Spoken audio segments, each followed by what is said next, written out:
I've always been a family guy. I'm Logan, 42, a husband, father, and a man who loves the simple joys of life. Cooking, baking, sketching a bit here and there, and losing myself in music are my little escapes from the daily grind. My wife, Vanessa, and I have been married for 20 years. We have an 18-year-old daughter, Grace, who's my pride and joy. Vanessa, though, well, let's just say she's not shy about sharing her opinions, especially about me. Logan, do you seriously think that car is going to last another winter? It screams midlife crisis, not dependable father. She never misses an opportunity to jab at my old Honda Civic. Sure, it's not flashy, but it runs fine, and I've got other things to spend money on, like saving for Grace's college. And it's not just the car. My cooking? Too much butter, Logan. You're going to give us all heart attacks. My music? You really think playing an acoustic guitar makes you edgy? You're not 25 anymore. Even my hobby of sketching landscapes gets a dismissive. Are you trying to be the next Bob Ross? Stick to baking cookies. But hey, I've got Grace. She's my safe harbor in this storm of critique. She's smart, kind, and always up for a laugh. Just last week we baked a cake together. Well, I baked, and she managed to get more flour on herself than in the bowl. Dad, you could open a bakery, she said, licking frosting off a spatula. Yeah? And hire you as my chief taste tester? Absolutely, but I charge in cupcakes. That's the kind of connection we have. No judgment, just love. Vanessa, on the other hand, seems to enjoy pointing out every perceived flaw, especially when her friends are around, like the time we hosted a little get-together, and she decided to roast me in front of everyone. Logan tried to fix the sink last week. Long story short, we ended up calling a plumber anyway. DIY is not his strong suit, she said, laughing. Her friends joined in, and I just smiled, biting my tongue. It's been like this for years. I used to think it was just her way of joking, but lately it feels less playful and more mean-spirited. At night, I'd often lie awake, wondering if I'd somehow failed her. Was I not enough? Did she see me as less of a man because I wasn't the flashy macho type? Little did I know, these were just the first cracks in a marriage that was about to shatter. But there's only so much criticism a man can take before he starts questioning everything. And let me tell you, the questions were piling up fast. What was happening to my marriage? And more importantly, was it even worth saving? Things went from bad to worse pretty quickly. Vanessa's criticism, once an occasional jab, had turned into a daily sport. No matter what I did or didn't do, it was never good enough. One Friday evening, we were invited to a small dinner party at her friend Sheila's house. I'd barely taken off my jacket before Vanessa started her usual act. Logan thought it would be a good idea to bring a bottle of wine from the grocery store. Nothing fancy, of course, she said, holding it up like it was a bottle of vinegar. The room filled with polite chuckles. I forced a smile. Well, Vanessa always says I'm predictable, I quipped, trying to lighten the mood. It didn't work. Predictable is one word for it, she shot back, and everyone laughed a little too hard. Later that night, as we were driving home, I couldn't keep it in anymore. Do you even realize how often you put me down? I asked, my voice calm but firm. She sighed dramatically. Oh, Logan, don't be so sensitive. It's all in good fun. Good fun for who? Because it sure doesn't feel that way on my end. She didn't answer, just stared out the window. Typical. The following week, things escalated. I'd gone to the hardware store to pick up a few things and ended up in a minor altercation in the parking lot. Some guy was being a jerk about a parking space, and instead of escalating, I just shrugged it off and walked away. When I told Vanessa about it later, she rolled her eyes. Of course you walked away. Why am I not surprised? You could have at least stood up for yourself. What was I supposed to do? Get into a fistfight over a parking spot? Sometimes, Logan, being a man means not backing down, she said, her tone dripping with disdain. I was floored. I thought being a man meant keeping a level head and avoiding unnecessary conflict, but apparently I was wrong. It wasn't just the little things either. I could feel her pulling away emotionally. She'd spend hours scrolling on her phone, giggling at texts she wouldn't show me. She'd go out with her friends more and more, coming home late without an explanation. One night, she came home around midnight, the smell of perfume and wine lingering in the air. "Big night?" I asked, trying to keep my tone neutral. "It was fine," she said curtly, heading straight to the bedroom. I followed her. "Vanessa, what's going on? You've been distant lately." "Oh, don't start, Logan. Not everything is about you." That was the end of the conversation. She slammed the bathroom door, leaving me standing there, feeling more like a roommate than a husband. I started to wonder if there was someone else. The thought made my stomach churn, but the signs were hard to ignore, and if I was right, what would I do about it?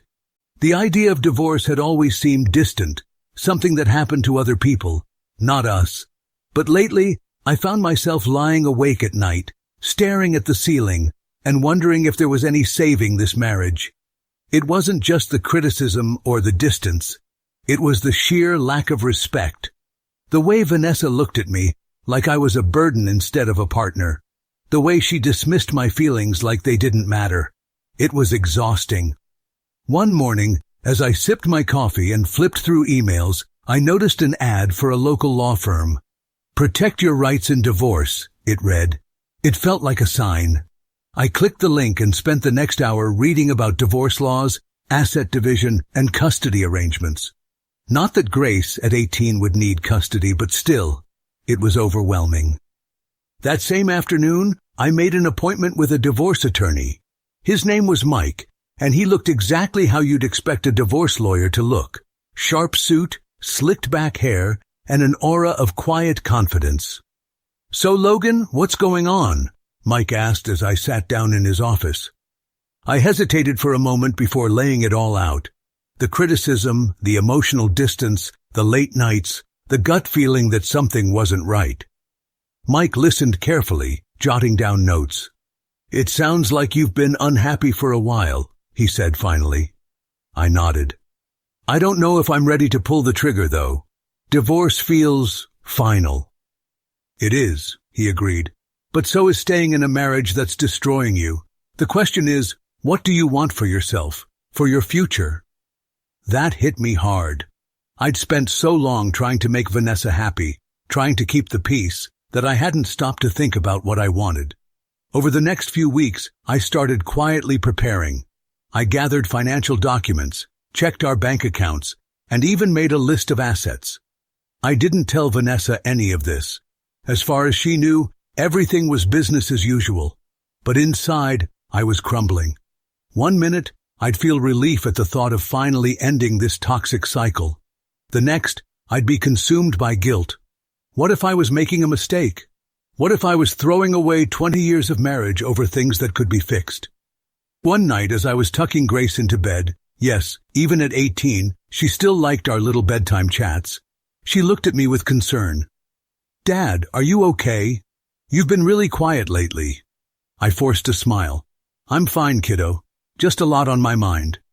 She tilted her head. "Is it Mom?" I froze. "Why do you ask?" Grace shrugged. "You guys don't seem happy. I mean, I don't want to pry, but it's kinda obvious." Her words hit me like a ton of bricks. Even my daughter could see it. That night, as I lay in bed, I made up my mind. This wasn't just about me or Vanessa. It was about Grace, too. She deserved to see what a healthy relationship looked like, and staying in this mess wasn't setting the right example. The next step was clear, but I had no idea just how messy things were about to get. The cracks in our marriage had turned into chasms, but I still wasn't ready for what came next. If I thought things were bad before, I was about to learn what rock bottom looked like. It all started on a Saturday morning.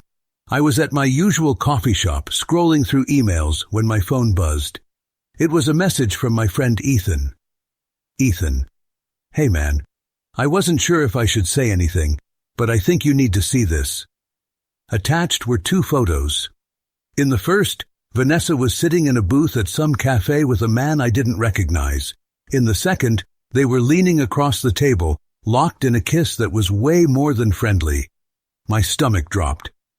I stared at the screen for what felt like forever before typing back. Me. Who's the guy? Ethan. No idea. I saw them yesterday at the bistro downtown. Didn't want to jump to conclusions, but yeah. I thanked Ethan, though it felt hollow. My hands were shaking so badly I almost dropped my phone. For a second I wanted to believe it was a misunderstanding. Maybe he was an old friend, a relative, anyone but what my gut told me he was. But deep down, I knew. When Vanessa got home later that afternoon, I tried to act normal, though every fiber of my being wanted to confront her right then and there. "Hey, how was your day?" I asked, my voice betraying nothing. "Fine," she replied, barely glancing up from her phone. "Ran some errands, met up with Jessica for lunch." "Jessica, huh?" I said casually. "Where'd you guys go?" "The bistro," she said without hesitation. I felt a sharp pang of anger. She didn't even bother to lie. That evening, I took a long walk to clear my head. When I got back, Vanessa was already asleep, or at least pretending to be. I sat in the living room, staring at the photos Ethan had sent me. Over and over, the same questions ran through my mind. How long has this been going on? How could she do this to me? To us? I didn't sleep that night. By morning, I had made a decision. Monday, I called my attorney, Mike, and told him everything. "She's cheating," I said bluntly. "I have photos. I want to move forward with the divorce, but I need to include this in the case." Mike didn't seem surprised. "Do you have more evidence? Photos are good, but we'll need more if this goes to court." More? The thought of digging deeper made me sick, but I knew he was right. If I was going to do this, I had to do it right. Before you find out what happens next, please subscribe to the channel. That evening, when Vanessa was out running errands, I searched the house for anything that might confirm what I already knew. It didn't take long. Hidden in her nightstand was a second phone, one I'd never seen before. Heart pounding, I unlocked it.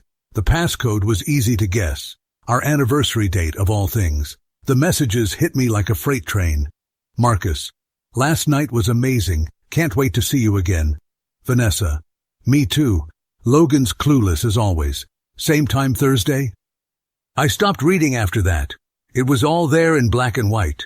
The lies, the betrayal, the complete lack of respect. As I sat there holding the phone in my hands, something inside me shifted. This wasn't just a failing marriage anymore. This was betrayal on a level I couldn't forgive. And if Vanessa thought I was going to let this slide, she had no idea who she was dealing with. I couldn't keep it in any longer. Vanessa had to know that her lies were out in the open, and I wasn't about to sit quietly while she tore apart everything I had worked so hard to build. It was Tuesday evening, and Grace was out with her friends. Vanessa walked in, her heels clicking against the hardwood floor, carrying shopping bags like nothing was wrong. The sight of her so calm and composed made my blood boil. "Hey," she said casually, not even looking at me. "Dinner ready yet?" "Nope," I said, leaning back on the couch with her second phone in my hand. But I did find something else to digest. Her eyes flicked to the phone, and for the first time in a long time, she looked nervous. "What's that?" she asked, her voice tight. "Oh, you don't recognize it? That's strange. It's full of texts between you and a guy named Marcus. You know, the one you've been sneaking around with while I've been clueless as always." Her face drained of color, but she quickly tried to recover. "Logan, that's not—" "Don't!" I snapped, cutting her off. "Don't insult me by lying again. I've got photos, texts, everything I need to prove what you've been doing." She opened her mouth to respond but seemed to think better of it. Instead, she crossed her arms, her face hardening into defiance. "So what? Maybe if you were a little more manly, I wouldn't have needed to look elsewhere." Her words hit like a slap, but instead of crumbling, I felt a strange sense of calm. "Manly?" I repeated, standing up. "Vanessa, being a man isn't about picking fights or showing off. It's about being steady, reliable, and putting your family first. But you wouldn't know anything about that, would you?" She rolled her eyes. "Oh, spare me the lecture, Logan. You're boring. Marcus makes me feel alive, like I'm actually with someone who has a backbone. I laughed, but there was no humor in it. Alive? Sure. Let's see how alive he makes you feel when he realizes I'm done footing the bill for this circus. Because here's what's going to happen. I pulled a folder from the coffee table and tossed it onto the couch. Those are divorce papers. You'll likely get half, as is the law in our state, but not a cent more. And before you even think about dragging this out, I've got enough dirt on you to make sure no judge in their right mind sides with you. Her eyes widened. You can't be serious. Oh, I'm dead serious, I said, my voice steady. You wanted excitement? Congratulations, you got it. But don't come crying to me when your little fling doesn't pan out. Vanessa tried to play the victim. Logan, wait, I didn't mean, maybe we can fix this. We've been through so much. Don't, I said firmly. You don't get to play the poor me card now. You made your choices. Now you get to live with them. She stood there, stunned, as I picked up my car keys and headed for the door. As I drove away, my phone buzzed with a text from Grace. Dad, can we talk when I get home? It read. I had no idea what she wanted to say, but something told me the fallout from this wasn't over yet. I wanted to spend time away from home, but that night I had to come home to talk to my daughter. Luckily, Vanessa was gone too, probably off to her Marcus's house to cry or be happy. When I got home, Grace was waiting for me in the living room. Her expression was a mix of concern and confusion, and I braced myself for what was coming. Dad, she started softly, what's going on with you and Mom?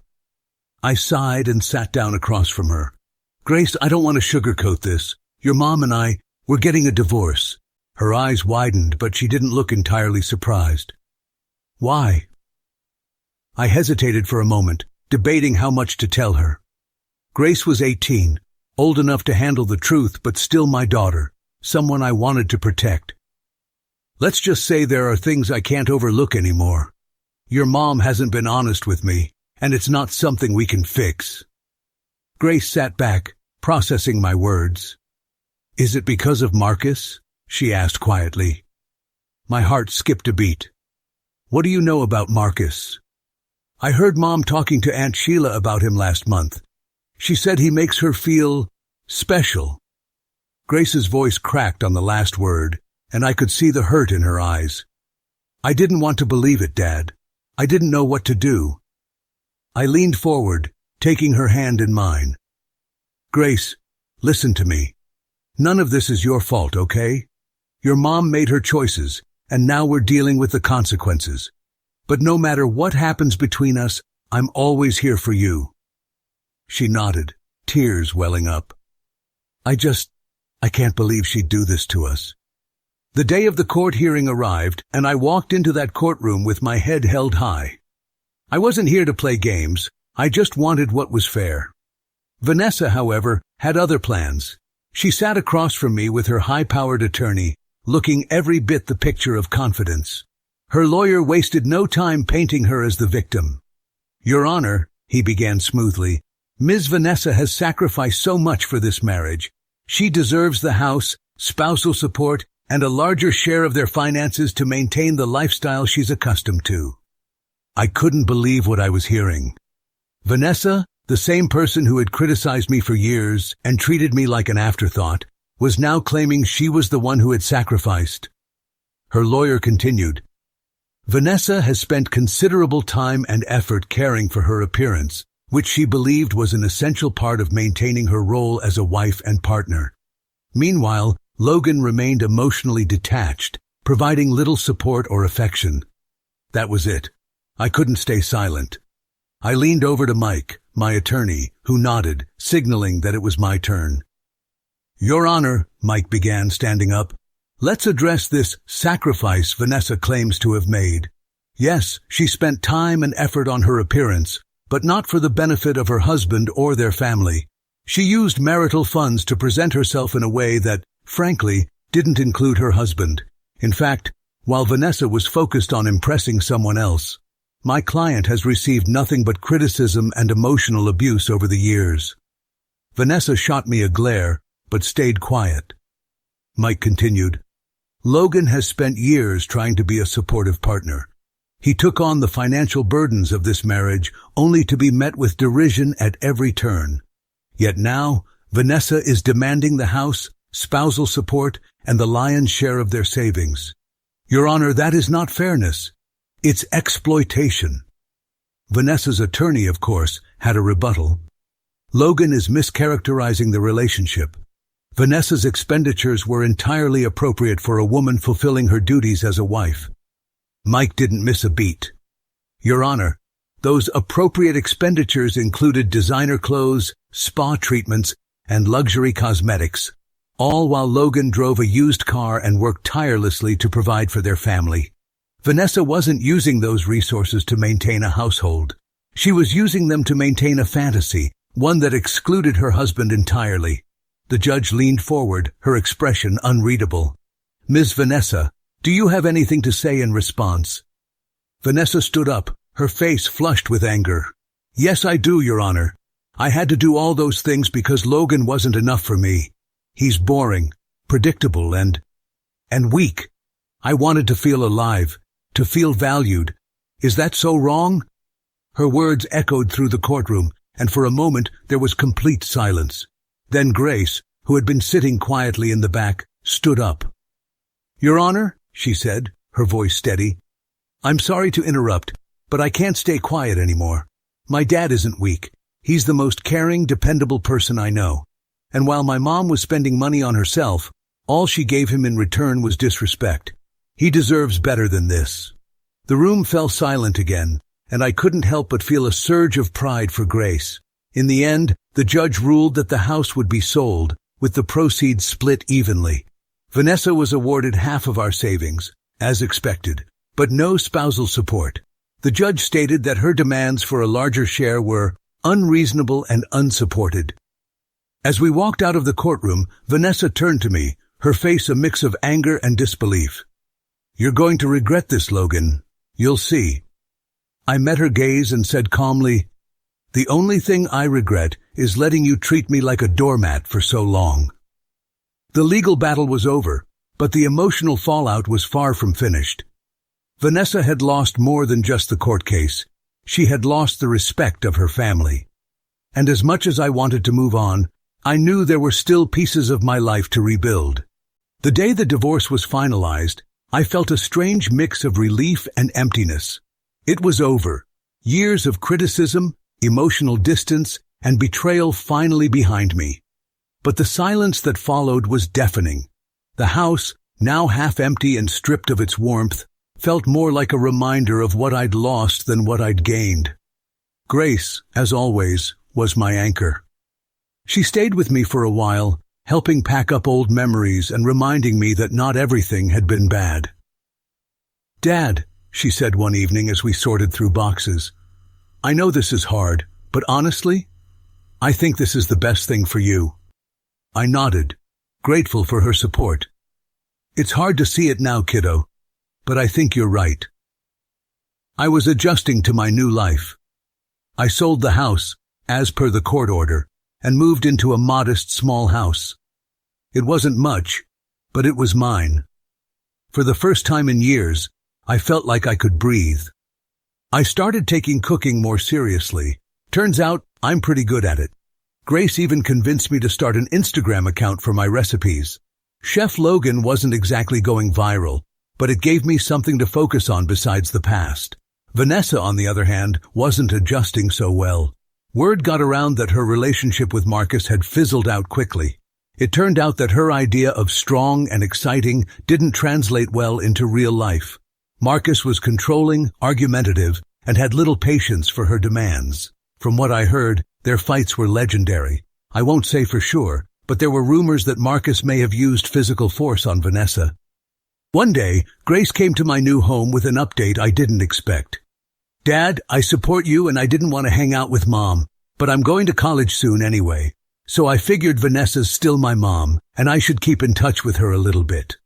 Mom called me today, she said, setting her bag down. She wanted to know if I thought you'd ever take her back. I nearly choked on my coffee. What? Yeah, she said, rolling her eyes. Apparently Marcus dumped her. She's miserable. She said she misses the stability you gave her. I laughed, a short, bitter laugh. The stability she spent years tearing down? That stability? Grace shrugged. People don't always appreciate what they have until it's gone. I continued to get my life together, but then something happened. Vanessa tried to reach out a few times, but I kept my distance. One evening, she showed up at my house unannounced. She looked different, not in a good way. Her confident, polished exterior had given way to someone who looked tired and defeated. "Logan," she started, "can we talk? Can we—" I stood in the doorway, blocking her from coming in. "What is there to talk about, Vanessa?" She sighed, her shoulders slumping. "I made a mistake. I thought I wanted excitement, but all I did was destroy the one good thing I had. I miss us." "Us?"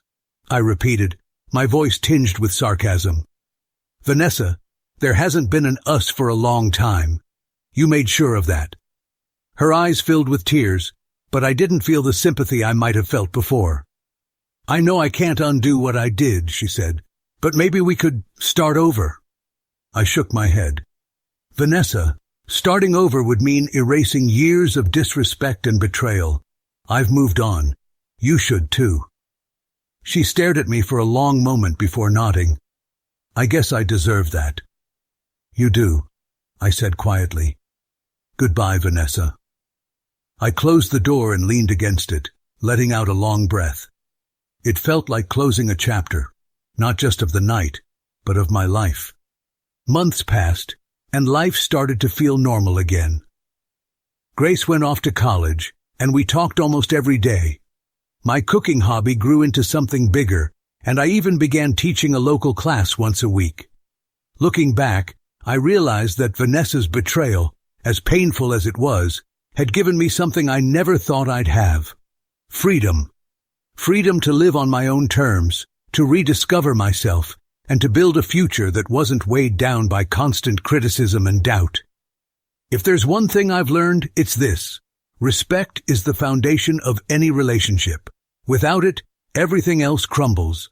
And as hard as it was to walk away, I know now that I made the right choice. For the first time in years, I'm at peace. And let me tell you, it feels damn good. If you enjoyed the story, please subscribe to the channel. I wish you a great mood and good luck.